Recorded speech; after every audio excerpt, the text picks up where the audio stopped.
les brasseurs aiment les traditions, effectivement.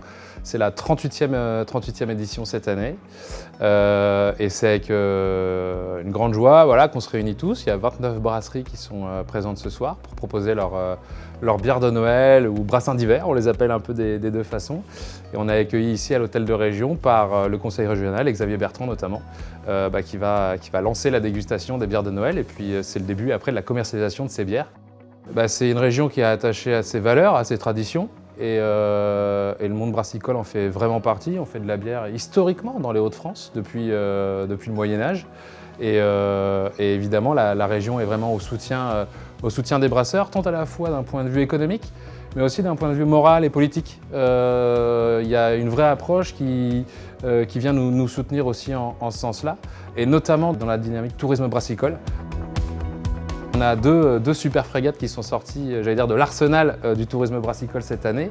Le Spot à la brasserie Castelin et Choulette Expérience à la brasserie Choulette à Ordin. Le nombre de brasseries dans les Hauts-de-France est assez stable et le nombre d'adhérents à notre syndicat est stable également. Alors il représente aujourd'hui plus de 90% des volumes qui sont brassés dans la région.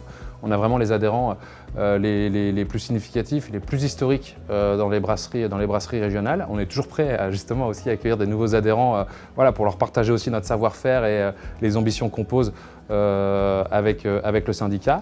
Cependant, c'est plus les années de 2010 à 2019 où c'était vraiment florissant. Donc c'est un vrai point de vigilance pour les brasseries, sachant en plus qu'à l'Assemblée nationale, il y a des nouvelles taxes, des nouvelles idées. C'est un petit peu le concours l'épine de la taxation.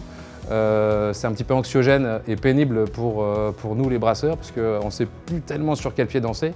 Et justement, on espère que tout ça va se calmer, va se tasser parce que entre le Covid, entre la crise inflationniste et maintenant ces nouvelles taxes potentielles, c'est un petit peu tiré sur l'ambulance.